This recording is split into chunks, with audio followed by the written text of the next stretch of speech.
지혜로운 하루 구독과 좋아요는 큰 힘이 됩니다.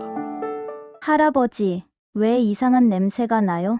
12살 손녀의 순진한 질문이 내 가슴을 찔렀습니다. 40년간 의사로 일하며 수많은 환자를 치료했지만 그 순간만큼 당혹스러웠던 적은 없었습니다. 손녀는 단지 호기심에 질문했을 뿐이지만 그 말은 내게 충격으로 다가왔습니다. 나에게서 노인 냄새가 난다는 사실을 그제야 인정하게 된 것입니다. 안녕하세요. 77세 의사 김진호입니다. 오늘 여러분께 제가 수십 년간의 의료 경험과 개인적인 연구를 통해 발견한 노인 냄새에 관한 비밀을 솔직하게 나누려 합니다. 우리는 나이가 들면서 신체에 여러 변화가 찾아온다는 것을 압니다. 주름이 생기고 머리카락이 하얗게 변하고 관절이 아프기 시작합니다. 하지만 많은 사람들이 모르는 혹은 이야기하기 꺼려하는 변화가 있습니다. 바로 노인 냄새입니다. 노인 냄새는 단순한 위생 문제가 아닙니다. 이것은 우리 몸에서 일어나는 자연스러운 생화학적 변화의 결과입니다. 그렇다고 해서 이를 피할 수 없다는 의미는 아닙니다. 제가 발견한 놀라운 사실은 특정 부위만 제대로 관리해도 이 냄새의 99%를 제거할 수 있다는 것입니다. 오늘은 의학적 지식과 실제 경험을 바탕으로 노인 냄새의 원인부터 해결책까지 모든 것을 알려드리겠습니다. 나이가 들어도 품위와 자신감을 유지하며 살아가는 방법, 가족과 가까운 사람들이 불편해하지 않도록 자신을 관리하는 방법을 함께 알아보겠습니다. 할아버지, 냄새가 나서 안아주기 싫어요. 이 한마디가 내 77년 인생에서 가장 가슴 아픈 순간이었습니다. 하지만 바로 그날 내가 발견한 충격적인 진실이 모든 것을 바꿨습니다. 지금 이 순간에도 당신의 가족, 친구, 심지어 배우자까지도 말하지 못하는 불편한 진실이 있습니다. 그들이 당신을 피하는 진짜 이유, 당신이 없을 때 창문을 여는 이유, 당신과 가까이 앉기를 꺼리는 이유. 오늘 제가 밝힐 충격적인 비밀은 단 5분이면 당신의 사회생활을 완전히 바꿔놓을 것입니다. 수만 명의 환자를 진료하며 발견한 이 방법은 어떤 의학 교과서에도 나오지 않습니다. 이 영상을 중간에 꺼버리신다면 당신은 평생 가족들에게 그 냄새나는 노인으로 기억될 것입니다. 자, 그럼 이제 시작해 보도록 하겠습니다. 여러분, 우선 노인 냄새가 단순한 위생 부족이 아니라는 사실부터 알아야 합니다. 의학적으로 이를 노인 냄새라고 부릅니다. 제가 의과대학에서 배우지 못했던 이 현상은 나이가 들면서 피부의 지방산 구성이 변화하기 때문에 발생합니다. 우리 몸은 20대부터 항산화 능력이 서서히 감소하기 시작합니다. 55세가 넘어가면 피부에서 분비되는 항산화 물질인 항산화 세바모가 급격히 줄어듭니다. 이로 인해 피부 표면에 불포화 지방산이 산화되면서 노닐알데하이드라는 물질이 생성됩니다. 바로 이 물질이 우리가 흔히 노인 냄새라고 부르는 것의 주범입니다.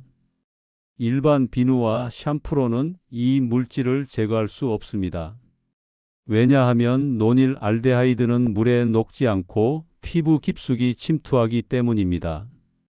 이것이 매일 샤워를 해도 냄새가 사라지지 않는 이유입니다.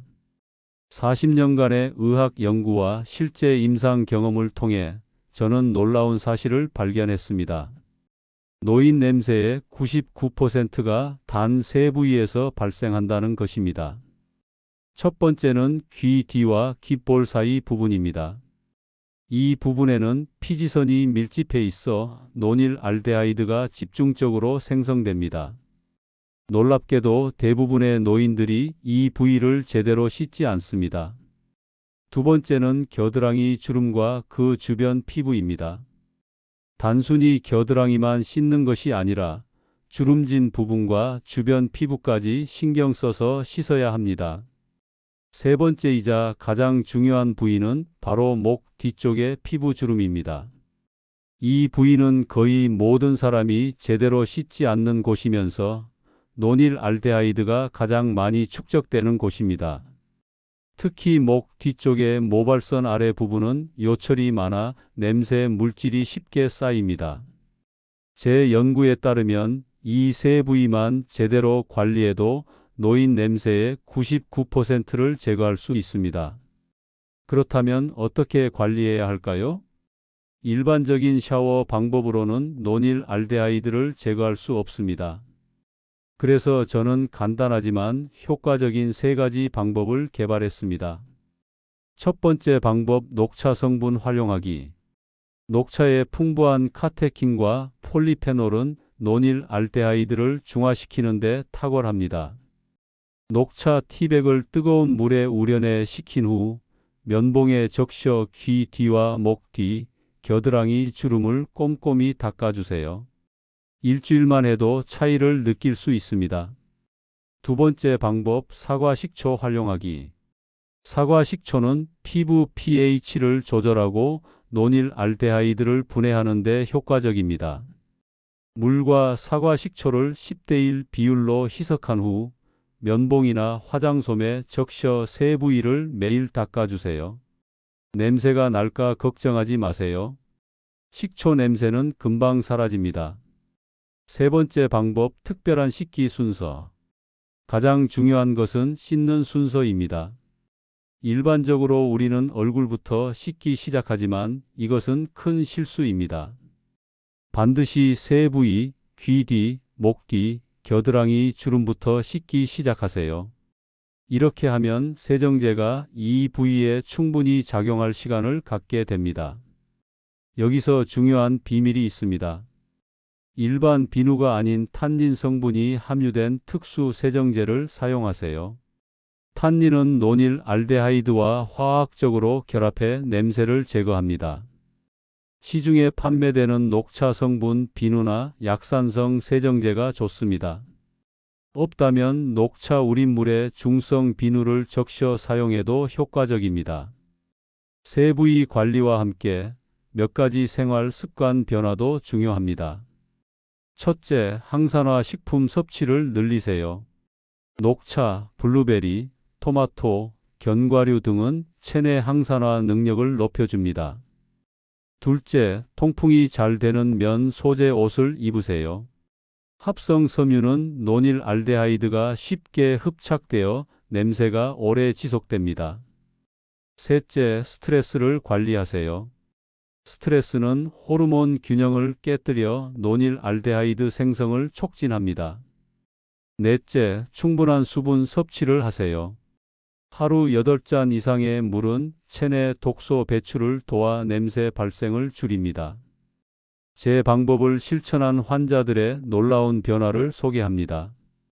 72세 박 선생님은 손자들이 안아주기를 꺼려 했습니다. 3주간 제 방법을 실천한 후 손자들이 다시 할아버지 무릎에 앉기 시작했습니다. 박 선생님은 인생이 달라졌다고 말씀하셨습니다. 68세 김 여사님은 친구들과의 모임에서 항상 소외감을 느꼈습니다. 2개월간 제 방법을 실천한 후 김 여사님은 친구들이 내 옆자리를 다시 찾기 시작했다고 기뻐하셨습니다. 80세 이 선생님은 부인과의 관계가 소원해졌습니다. 제 방법을 실천한 후 아내가 다시 내 손을 잡아주기 시작했다고 감격해 하셨습니다. 여러분, 지금까지 노인 냄새의 원인과 해결책에 대해 알아보았습니다. 이제 이 지식을 어떻게 활용할지는 전적으로 여러분의 선택입니다. 저는 77년의 삶과 40년의 의료 경험 속에서 한 가지 깨달은 것이 있습니다. 나이가 들어도 존엄성과 자신감을 잃지 않는 것이 가장 중요하다는 것입니다. 노인 냄새는 단순한 불편함이 아니라 우리의 사회적 관계와 심리적 건강에 깊은 영향을 미치는 요소입니다. 한 연구에 따르면 가족이나 친구들로부터 멀어진 노인들의 70%가 자신의 채취에 대한 걱정과 불안감을 가지고 있었습니다. 그리고 이러한 불안감은 우울증과 사회적 고립으로 이어지는 경우가 많았습니다. 하지만 오늘 배운 대로 이 문제는 생각보다 쉽게 해결할 수 있습니다. 귀 뒤, 목 뒤, 겨드랑이, 주름 이 세 부위만 특별히 관리하면 노인 냄새의 99%를 제거할 수 있습니다. 이것은 단순한 위생 습관이 아니라 여러분의 인생을 바꿀 수 있는 작은 실천입니다. 여러분도 이러한 변화를 경험하실 수 있습니다. 나이는 단지 숫자에 불과합니다. 우리의 존엄성과 사회적 관계는 나이와 상관없이 지켜나갈 수 있고 또 지켜나가야 합니다. 오늘부터 실천하세요. 세 부위 관리와 함께 제가 알려드린 녹차 성분 활용법, 사과 식초 관리법, 특별한 씻기 순서를 꾸준히 실천해 보세요. 그리고 항산화 식품 섭취, 통풍이 잘 되는 옷 입기, 스트레스 관리, 충분한 수분 섭취도 잊지 마세요.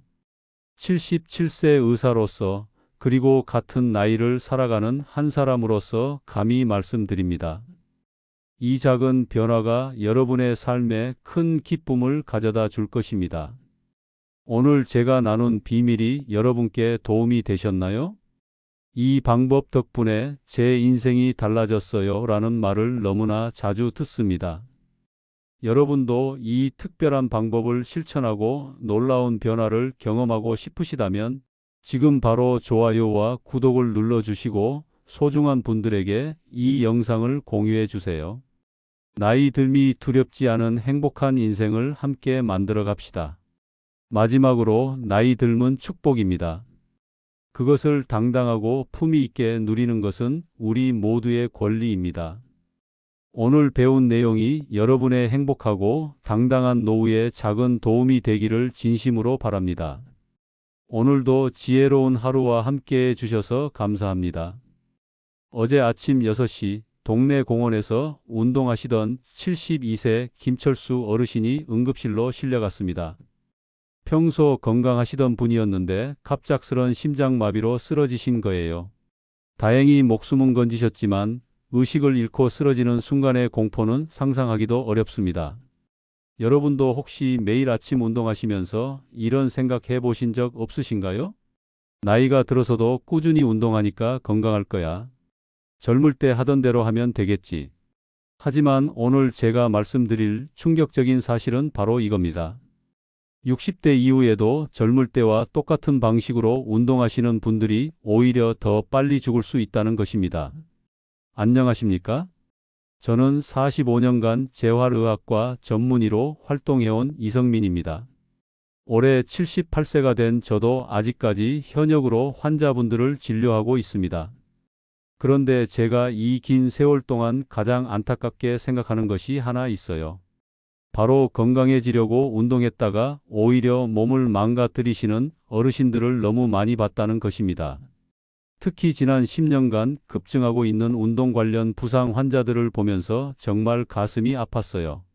2024년 국민건강보험공단 자료를 보면 60세 이상 운동 관련 부상 환자가 지난 5년간 무려 74% 증가했습니다. 더 충격적인 건 이 중 상당수가 잘못된 운동 습관 때문에 생긴 사고라는 점이에요. 제가 직접 경험한 사례 하나를 말씀드릴게요. 3년 전 68세 박영희 할머니께서 제게 오셨어요. 평생 건강하게 사셨던 분인데 헬스장에서 젊은 사람들 따라 하시다가 요추 4, 5번 디스크가 완전히 파열된 상태였습니다. 수술을 받으셨지만 지금도 지팡이 없이는 걷기 어려우세요. 할머니가 제게 하신 말씀이 지금도 잊혀지지 않아요. 의사 선생님, 건강해지려고 운동했는데 왜 이렇게 됐을까요? 바로 그 순간 저는 깨달았습니다. 나이가 들면서 달라지는 우리 몸의 변화를 모르고 운동하는 것이 얼마나 위험한지를요. 그래서 오늘 이 영상을 만들게 됐습니다. 오늘 이 영상을 끝까지 안 보시면 여러분도 김철수 어르신이나 박영희 할머니처럼 될 수 있습니다. 건강해지려던 운동이 오히려 생명을 위험에 빠뜨릴 수 있어요. 지금부터 제가 45년간의 임상 경험을 바탕으로 60대 이후 절대 하면 안 되는 최악의 운동 습관 7가지를 정확히 알려드리겠습니다. 이 7가지만 피하셔도 여러분의 건강 수명이 최소 10년은 연장될 것입니다. 구독 버튼과 좋아요 버튼 꾹 눌러주시고 알림 설정까지 해주세요. 여러분의 소중한 생명을 지키는 정보를 절대 놓치시면 안 되거든요. 먼저 60대 이후 우리 몸에 어떤 변화가 일어나는지부터 정확히 알아보겠습니다. 대부분 사람들이 이 부분을 간과하시는데 이게 바로 위험한 운동사고의 시작점이에요. 60세를 넘어서면 우리 몸에는 5가지 치명적인 변화가 일어납니다. 첫째, 근육량이 급격히 감소합니다. 매년 3 내지 8%씩 근육이 녹아내려요. 이건 상상하시는 것보다 훨씬 빠른 속도입니다. 20대 때와 비교하면 70세에는 근육의 절반밖에 남지 않아요. 둘째, 뼈밀도가 현저히 떨어집니다. 특히 여성분들의 경우 폐경 후 급속도로 뼈가 약해져요. 작은 충격에도 골절이 일어날 수 있는 상태가 됩니다. 셋째, 관절의 유연성이 크게 감소합니다. 관절 연골이 마모되고 관절액도 줄어들어요. 젊을 때는 문제없던 동작이 관절에 심한 부담을 주게 됩니다. 넷째, 심폐기능이 현저히 저하됩니다. 최대 심박 출량이 매년 1%씩 감소해요. 갑작스런 고강도 운동은 심장에 치명적인 부담을 줄 수 있습니다. 다섯째, 균형 감각과 반응 속도가 떨어집니다. 뇌의 전정기관 기능이 약해지고 신경 전달 속도도 느려져요. 이 때문에 넘어질 위험이 크게 증가합니다. 이런 변화를 무시하고 젊을 때처럼 운동하시면 어떻게 될까요? 바로 오늘 제가 말씀드릴 7가지 치명적인 실수를 하게 되는 겁니다. 가장 위험한 첫 번째 습관은 바로 갑작스런 고강도 운동입니다. 작년에 제가 직접 치료했던 69세 최동철 어르신 사례를 말씀드릴게요. 평소 운동을 전혀 안 하시던 분이었는데 건강검진에서 혈압이 높게 나오자 갑자기 운동을 시작하셨어요. 첫날부터 30분간 전력 질주하셨다가 급성 심근경색으로 쓰러지셨습니다. 왜 이런 일이 일어났을까요? 60대 이후에는 심장의 관상동맥이 이미 상당히 좁아진 상태예요. 평소에는 문제가 없지만 갑자기 심장에 부담을 주면 혈관이 막힐 수 있습니다. 특히 추운 아침에 갑작스런 운동은 혈관 수축으로 인해 더욱 위험해요. 미국 심장학회 연구에 따르면 평소 운동을 안 하던 60세 이상이 갑작스럽게 고강도 운동을 할 경우 심장마비 위험이 56배나 증가한다고 합니다. 그렇다면 어떻게 해야 할까요? 운동 강도는 반드시 단계적으로 증가시켜야 합니다. 첫 주에는 10분 걷기부터 시작하세요. 둘째 주에는 15분, 셋째 주에는 20분 이런 식으로 점진적으로 늘려가야 해요. 목표 심박수도 젊을 때와 달라야 합니다. 60대 이후에는 220-나이 곱하기 0.5에서 0.7 정도가 안전한 범위예요. 70세라면 최대 심박수가 105에서 135 정도가 적당합니다. 두 번째로 위험한 습관은 준비 운동을 건너뛰는 것입니다. 젊을 때는 몸이 빨리 워밍업 되지만 60대 이후에는 완전히 다릅니다. 근육과 관절이 운동할 준비를 하는데 최소 15 내지 20분이 필요해요. 제가 치료했던 66세 이영자 할머니 사례를 보면요. 매일 아침 공원에서 체조하시는 분이었는데 어느 날 늦잠을 자서 급하게 나가서 준비 운동 없이 바로 체조를 하셨어요. 그런데 팔을 위로 올리는 동작에서 갑자기 뚝 하는 소리와 함께 어깨 힘줄이 완전히 파열됐습니다. 왜 이런 일이 생겼을까요? 나이가 들면 힘줄과 인대의 탄력성이 현저히 떨어져요. 차가운 상태에서 갑작스럽게 늘어나면 고무줄처럼 끊어질 수 있습니다. 특히 회전근개 파열은 60대 이후 가장 흔한 운동 부상 중 하나예요. 올바른 준비 운동 방법을 알려드릴게요. 먼저 5분간 가벼운 제자리 걸음으로 체온을 올리세요. 그 다음 관절을 천천히 돌려가며 관절 가동 범위를 늘려주세요. 목, 어깨, 팔꿈치, 손목, 허리, 무릎, 발목 순서로 각각 10회씩 돌려주시면 됩니다. 스트레칭은 절대 반동을 주지 마세요. 천천히 늘려서 15 내지 30초간 유지하는 정적 스트레칭만 하셔야 해요. 세 번째 위험한 습관은 젊을 때처럼 무거운 중량을 드는 것입니다. 작년에 응급실로 실려온 64세 김정호 어르신을 잊을 수가 없어요. 젊을 때 운동선수였던 분인데 헬스장에서 예전 실력을 되찾겠다며 100kg 바벨을 들다가 허리 3, 4, 5번 디스크가 동시에 터졌습니다. 지금도 하반신 마비 상태로 휠체어 생활을 하고 계세요. 60대 이후에는 근육뿐만 아니라 척추, 관절, 인대 모든 것이 약해집니다. 젊을 때 들던 중량의 30%도 위험할 수 있어요. 그런데 더 무서운 건 혈압 상승입니다. 무거운 중량을 들 때는 발살바 호흡이라고 해서 숨을 참게 되는데요. 이때 혈압이 평상시에 2, 3배까지 올라갈 수 있어요. 뇌혈관이 터지거나 심장에 무리가 갈 수 있습니다.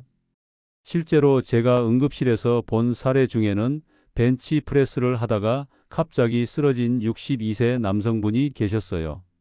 평소 혈압이 조금 높으셨는데 100kg 바벨을 들어 올리는 순간 혈압이 250까지 치솟으면서 뇌출혈이 발생했습니다. 다행히 빠른 응급처치로 생명은 건지셨지만 지금도 언어장애와 반신마비로 고생하고 계세요. 그렇다면 60대 이후에는 어떻게 근력 운동을 해야 할까요? 무게보다는 반복 횟수에 집중하세요. 가볍게 들고 많이 반복하는 것이 훨씬 안전하고 효과적입니다. 본인이 최대로 들 수 있는 중량의 40 내지 60% 정도로 15 내지 20회 반복하세요. 구체적인 예를 들어 드릴게요. 젊을 때 60kg 벤치 프레스를 하셨다면 이제는 25 내지 35kg 정도로 낮춰서 하세요. 대신 세트 수를 늘리거나 반복 횟수를 증가시키는 거예요. 그리고 절대 숨을 참지 마세요. 들어 올릴 때 숨을 내쉬고 내릴 때 숨을 들이쉬는 호흡법을 지켜야 해요. 혈압이 급상승하는 것을 막을 수 있습니다. 또한 중량 운동 전후에는 반드시 혈압을 체크하시길 권합니다. 평상시보다 20 이상 높으면 그날은 운동을 중단하세요. 네 번째 위험한 습관은 매일 똑같은 운동만 반복하는 것입니다. 75세 박순자 할머니는 20년간 매일 아침 같은 코스로 1시간씩 빠르게 걸으셨어요. 건강한 습관이라고 생각하셨는데 어느 날부터 무릎이 아프기 시작했습니다. 결국 양쪽 무릎 연골이 모두 닳아서 인공관절 수술을 받으셔야 했어요. 왜 이런 일이 생겼을까요? 60대 이후에는 관절 연골의 재생 능력이 현저히 떨어집니다. 같은 동작을 반복하면 특정 부위만 계속 마모되어 결국 손상이 누적돼요. 또한 같은 근육만 사용하면 근육 불균형이 생겨서 부상 위험이 높아집니다. 올바른 운동 계획을 세워보겠습니다. 월요일 걷기 운동, 화요일 상체 근력 운동, 수요일 수영이나 아쿠아로빅, 목요일 하체 근력 운동, 금요일 요가나 스트레칭, 토요일 가벼운 등산이나 자전거, 일요일 휴식. 이렇게 다양한 운동을 번갈아 가며 하셔야 해요. 특히 관절에 부담을 주는 운동과 부담을 주지 않는 운동을 적절히 섞어야 합니다. 여기서 중요한 포인트 하나 더 말씀드릴게요. 60대 이후에는 근력 운동과 유산소 운동의 비율도 달라져야 합니다. 젊을 때는 유산소 운동에 집중했다면 이제는 근력 운동의 비중을 늘려야 해요. 근감소증을 예방하려면 일주일에 최소 2, 3회는 근력 운동을 하셔야 합니다. 하지만 매번 같은 근육을 단련하면 안 되고 상체와 하체를 번갈아 가며 해야 해요. 제가 추천하는 운동 스케줄을 더 자세히 설명드릴게요. 월요일 30분 걷기 10분 스트레칭, 화요일 상체 근력 운동 팔굽혀펴기, 아령 운동 코어 운동, 수요일 수영 40분 또는 아쿠아로빅, 목요일 하체 근력 운동 스쿼트, 런지 밸런스 운동, 금요일 요가 50분 또는 태극권, 토요일 가벼운 등산 1시간 또는 자전거 타기, 일요일 완전 휴식 또는 가벼운 산책. 이런 식으로 계획을 세우시되 날씨나 컨디션에 따라 유연하게 조정하세요. 5번째 위험한 습관은 아픈데도 참고 운동을 계속하는 것입니다. 71세 최영수 어르신은 등산을 좋아하셨는데 어느 날부터 무릎이 아프기 시작했어요. 하지만 나이 들면 아픈 게 당연하다며 진통제를 먹고 계속 등산을 하셨습니다. 결국 반월상 연골 파열과 십자인대 손상으로 큰 수술을 받으셔야 했어요. 젊을 때는 아프면 더 운동하라는 말이 통했을지 모르지만 60대 이후에는 완전히 다릅니다.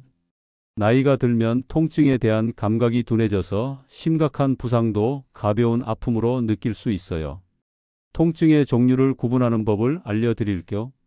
운동을 중단해야 하는 위험한 통증, 날카롭고 찌르는 듯한 통증, 움직일 때마다 더 심해지는 통증, 며칠 지나도 나아지지 않는 통증, 밤에 잠을 깰 정도로 심한 통증, 계속 운동해도 되는 가벼운 통증, 운동 후 1, 2일 내에 사라지는 근육통, 운동 중에는 괜찮은데 운동 후에 생기는 통증, 마사지나 스트레칭으로 완화되는 통증. 통증이 생기면 즉시 운동을 중단하고 냉찜질을 해주세요. 2, 3일 지나도 나아지지 않으면 반드시 병원을 방문하셔야 해요. 여기서 꼭 알아두셔야 할 응급처치 방법을 알려드릴게요. 운동 중 갑작스럽게 다쳤을 때는 RIC 원칙을 기억하세요. R, 레스트, 즉시 휴식. I, 아이스, 15 내지 20분간 냉찜질. C, 컴프레션, 탄력 붕대로 압박. E, 엘러베이션, 다친 부위를 심장보다 높게. 특히 60대 이후에는 작은 부상도 큰 문제로 이어질 수 있어요.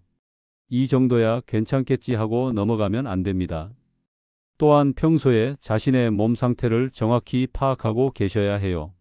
매일 아침 일어나서 몸의 컨디션을 체크하는 습관을 기르세요. 어깨가 뻐근한지, 무릎이 시큰한지, 허리가 아픈지 확인하고 컨디션이 좋지 않은 날에는 운동 강도를 낮추거나 휴식을 취하세요. 6번째 위험한 습관은 날씨를 고려하지 않고 야외 운동을 하는 것입니다. 지난 겨울 영하 15도의 한파에도 새벽 5시에 운동하러 나가시던 67세 이철민 어르신이 뇌졸중으로 쓰러지셨어요. 평소 건강하셨던 분인데 갑작스런 추위에 혈관이 수축하면서 뇌혈관이 막힌 거예요.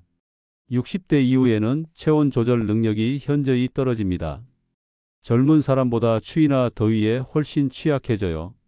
특히 새벽이나 밤 시간대의 급격한 온도 변화는 매우 위험합니다. 위험한 날씨 조건들, 기온이 5도 이하이거나 30도 이상일 때, 미세먼지 농도가 나쁨 이상일 때, 습도가 80% 이상인 무더운 날, 바람이 강하게 부는 날, 안전한 운동 시간대, 여름 오전 6시에서 8시, 오후 6시 이후, 겨울 오전 10시에서 오후 3시, 미세먼지가 심한 날 실내 운동으로 대체. 날씨가 나쁜 날에는 무리하지 마시고 실내에서 할 수 있는 운동을 하세요. 맨몸 체조, 실내 자전거, 계단 오르내리기 등이 좋은 대안입니다. 마지막 7번째 위험한 습관은 항상 혼자서만 운동하는 것입니다. 73세 홍길동 어르신은 매일 새벽 혼자 등산을 하셨는데 어느 날 산에서 심장마비로 쓰러지셨어요. 다행히 다른 등산객이 발견해서 응급처치를 받으셨지만 만약 아무도 없었다면 어떻게 됐을까요? 60대 이후에는 응급 상황이 언제든 발생할 수 있습니다. 혼자 운동하다가 쓰러지면 골든타임을 놓칠 수 있어요. 특히 심장마비나 뇌졸중의 경우 빠른 응급처치가 생명을 좌우합니다. 안전한 운동 방법, 가족이나 친구와 함께 운동하기, 운동 동호회나 클럽 참여하기, 헬스장이나 수영장 등 관리자가 있는 곳 이용하기, 혼자 운동할 때는 반드시 휴대폰 지참하기, 운동 전에는 가족에게 운동 장소와 시간을 알려주세요. 예정 시간보다 늦어지면 연락하겠다고 약속하시고요. 그리고 혈압약, 당뇨약 등 응급약물은 항상 지니고 다니셔야 해요. 혼자 운동할 때를 대비해서 스마트워치나 응급 알림 앱을 활용하는 것도 좋은 방법입니다. 요즘 스마트워치들은 심박수 이상이나 넘어짐을 감지해서 자동으로 응급 연락을 해주는 기능이 있어요. 또한 운동 중에는 항상 물을 충분히 섭취하세요. 60대 이후에는 갈증을 느끼는 감각이 둔해져서 탈수가 되기 쉬워요. 운동 30분 전에 한 컵, 운동 중에 15 내지 20분마다 몇 모금씩 마시세요. 추가로 알아야 할 위험 신호들. 지금까지 7가지 주요 위험 습관을 말씀드렸는데 운동 중 즉시 중단해야 하는 위험 신호들도 알려드릴게요. 첫째, 가슴 통증이나 답답함. 이는 심장에 문제가 생겼다는 신호일 수 있어요. 즉시 운동을 중단하고 119에 신고하세요. 둘째, 심한 어지러움이나 실신. 혈압 급상승이나 급하강이 신호입니다. 즉시 앉거나 누워서 휴식을 취하세요. 셋째, 호흡곤란. 평상시보다 숨쉬기가 현저히 어려우면 폐나 심장에 문제가 있을 수 있어요. 넷째, 갑작스러운 시야 장애. 한쪽 눈이 보이지 않거나 시야가 흐려지면 뇌혈관 문제일 수 있습니다. 다섯째, 언어 장애나 발음 이상. 말이 어눌해지거나 발음이 이상하면 뇌졸중의 전조 증상일 수 있어요. 이런 증상이 나타나면 절대 참지 마시고 즉시 응급실로 가세요. 지금까지 60대 이후 절대 하면 안 되는 최악의 운동 습관 7가지를 말씀드렸습니다. 이제 올바른 운동법을 정리해 드릴게요. 60대 이후 황금 운동 원칙 5가지. 첫째, 점진적으로 시작하세요. 갑작스럽게 무리하지 말고 몸의 변화에 맞춰 천천히 강도를 올려가세요. 둘째, 준비 운동과 정리 운동을 철저히 하세요. 최소 15 내지 20분의 워밍업과 쿨다운은 필수입니다. 셋째, 다양한 운동을 번갈아 하세요. 유산소, 근력, 유연성 운동을 골고루 섞어서 하세요. 넷째, 몸의 신호를 무시하지 마세요. 아프면 즉시 중단하고 충분히 쉬어주세요. 다섯째, 안전을 최우선으로 하세요. 혼자 운동하지 말고 위험한 환경은 피하세요. 이 5가지 원칙만 지키셔도 운동으로 인한 부상과 사고를 90% 이상 예방할 수 있습니다. 마지막으로 60대 이후 운동할 때 반드시 기억해야 할 추가 팁들을 말씀드릴게요. 첫째, 운동 전후 건강 상태 체크하기. 운동 전에는 반드시 혈압과 맥박을 확인하세요. 혈압이 180에 110 이상이거나 맥박이 분당 100회 이상이면 그날은 운동을 쉬는 게 좋아요. 둘째, 약물 복용 시간 고려하기. 혈압약이나 당뇨약을 드시는 분들은 운동 시간을 약물 복용 시간과 맞춰야 해요. 특히 인슐린 주사를 맞는 분들은 운동 타이밍이 매우 중요합니다. 셋째, 계절별 운동법 달리하기. 봄 황사와 미세먼지 주의, 알레르기 반응 체크. 여름 탈수 예방, 열사병 주의. 가을 일교차 큰 날씨에 옷차림 조절. 겨울 실내 운동 위주, 관절 보온. 넷째, 영양 섭취의 중요성. 운동 전에는 가벼운 탄수화물 섭취. 운동 후에는 단백질과 탄수화물을 적절히 섭취하세요. 특히 60대 이후에는 단백질 섭취가 더욱 중요해집니다. 다섯째, 충분한 수면과 휴식. 운동만큼 중요한 것이 휴식입니다. 일주일에 1, 2일은 완전한 휴식일을 가지세요. 또한 하루 7 내지 8시간의 충분한 수면을 취하셔야 해요. 여섯째, 정기적인 건강검진. 6개월에 한 번씩은 건강검진을 받으시고 운동 프로그램도 그에 맞춰 조정하세요. 이런 세심한 관리가 60대 이후 안전한 운동의 핵심입니다. 제가 78세까지 건강하게 활동할 수 있는 것도 바로 이런 원칙들을 지켜왔기 때문이에요. 여러분도 올바른 운동법으로 100세까지 건강하게 사시길 바랍니다. 마지막으로 당부드리고 싶은 말씀이 있어요. 운동은 건강해지기 위해 하는 것이지 건강을 해치기 위해 하는 게 아닙니다. 나이가 들수록 더욱 신중하고 현명하게 운동하셔야 해요. 오늘 이 영상이 여러분의 소중한 생명을 지키는 데 도움이 되기를 간절히 바랍니다. 구독과 좋아요, 그리고 댓글로 여러분의 운동 경험도 공유해 주세요. 건강한 노년, 행복한 인생을 위해 함께 노력해요. 감사합니다.